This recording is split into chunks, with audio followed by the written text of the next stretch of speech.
হয়ে যাও, তুমি যদি আখিরাত ভুলে যাও বান্দা, আমিও বললাম উলাইকা মাওয়াহুমুন নার, তোমার জন্য জাহান্নামের আগুন রেডি। বলেন নাউজুবিল্লাহ। সহ্য করতে পারবো তো? আগুন সহ্য করার ক্ষমতা আছে? সহ্য করতে পারলে নামাজ থাকে থাকে কে নিষেধ করছে? কিন্তু আল্লাহ কিন্তু বলে দিয়েছে আগুন সম্পর্কে, আল্লাতী তাত্তালিউ আলাল আফইদা, যখন জাহান্নামের আগুনটা শরীরে ধরবে কলিজাটা শুদ্ধ জ্বালায় ফেলে। বলে নাউজুবিল্লাহ। একদম গুনাহ করে কথা বুঝেন।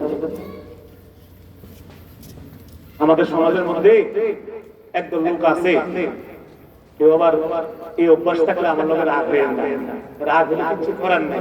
একদল লোক আছে এরা মনে হয় যেন মানে দুনিয়ায় থাকতেই আগুন খাইয়া প্র্যাকটিস করতেছে পরকালে আগুন খাবে। আগুন খায় তো মানুষ আছে না? কথা মনে বুঝেন না? আগুন খায় তো মানুষ আছে। আগুন কি দিয়া খায়? বুঝেন না? কি এর নাম কি? হ্যাঁ, সবজি না বিড়ি?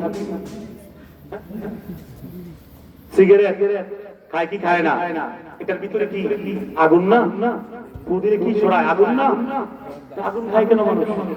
মনে হয় যেন আগুন খাইয়া উনি বুঝাইতে চায় আমি আগুন দিতে আগে আগে লয়ে রাখতেছি, ভিতরে ভিতরে অক্টেন করে রাখতেছে। বাজারে তো অক্টেন পাওয়া যায় না, আগের থেকে আগুন উনি লোড করে রাখতেছে যে ওই পূর্বে দিয়ে আগুন জ্বললে আমার কোনো অসুবিধা নেই, ভিতরে আগুনে ভরা। এরকম না বিষয়? মনে হয় এটাই বুঝাইতে চায়। কাশতে কাশতে বাঁকা হইয়া যায় ধনুকের মতো, সোজা হইয়া দাঁড়াইতে পারে না, শরীরটা ভাঙ্গে গেছে, বয়স হয়ে গেছে 65, 66, 68, কবর ডাকতেছে, এক পা কবরে চলে গেছে, এরপরও বিড়িয়ে না ছাড়তে পারে না। এরকম মুরব্বী আছে না নাই? বাথরুমে গেলে বিড়িটা খাওয়া ছাড়া বাথরুম ক্লিয়ার হয় না, বাথরুম দুর্গন্ধ করে উনি বাহির হয়ে আসে। এরকম অসিদ্ধ লোক সমাজে আছে না? রাগ করেননি কোনো? এই বিড়ি এটা আছে না এক ধরনের জাহান্নামের খানা। এটা আমার কথা না, এটা করে না আয়াত দিয়ে বুঝাই দিবে। ভূমিকাটা লম্বা হয়ে যেতেছে, মূল আলোচনা করতে পারতেছি না। আল্লাহ তাআলা সূরা ওয়াসিয়াতে জাহান্নামের খানার স্বাদ সম্পর্কে একটা কথা বলছেন। জাহান্নামীদেরকে যে বিষাক্ত খানাগুলো খাওয়ানো হবে এটা সম্পর্কে আল্লাহ তাআলা এক আয়াতে বলতেছেন সূরা ওয়াসিয়া আপনার 30 পারা মধ্যে আল্লাহ বলতেছেন লা ইউসমিনু ওয়া লা ইউগনি মিন জু'। জাহান্নামের খানার মধ্যে কোনো স্বাদও থাকবে না, কোনো মিষ্টিও থাকবে না। এটা কোনো খানায় না, যে খাবে এটা জোর করে খাওয়ানো হবে, তার গলা মোলা সিরা নারী পুরো শুদ্ধা জুল্লা জুল্লা। এটার মধ্যে কোনো কি নাই? স্বাদও নাই, কোনো মিজাও নাই, কোনো কারণ নাই।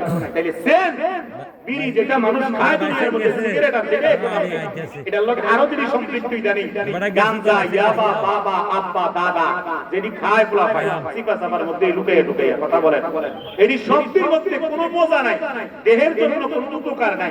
মনে করেন একটা মালটা খাইলে কিছু ভিটামিন আছে না নাই?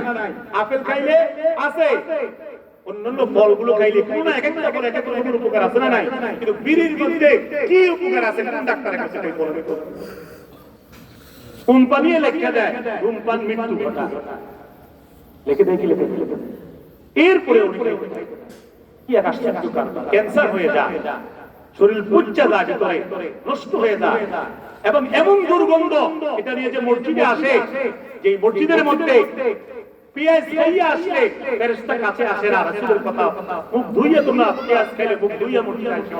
পেঁয়াজের দুর্গন্ধ ফেরেশতা সহ্য করতে পারে না, তাহলে বিড়ির দুর্গন্ধ ফেরেশতা কেন সহ্য করবে? আমার রমজান একজন জিজ্ঞাসা করছিল, হুজুর সারাদিন তো রোজার কারণে কোনো কিছু পানাহার করা যাবে না, এখন আমাদের একটা বদ অভ্যাস আছে বিড়ি খাওয়ানোর। এখন হুজুর মাসলাটা জানতাম চাই, মাগরিবের পরে মানে ইফতারের পরে মাগরিবের নামাজটা পড়ে বিড়ি ধরান যাবে নি, বলে মাসলা জানতাম না। কি মাসলা? আর কোন মাসলা বালি যাবে না? মাগরিবের পরে ধরাই দিনে ধরাই বলেন না? বলেন না? আমি কইলাম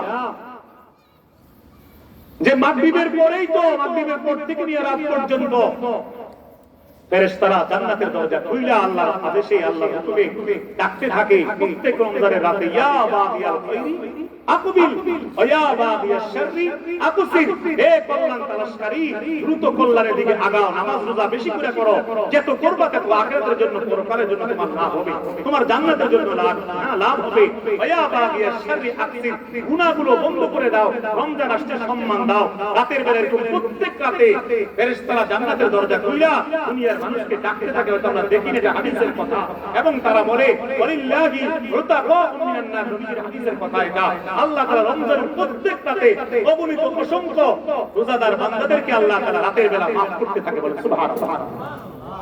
ওয়ালিল্লাহি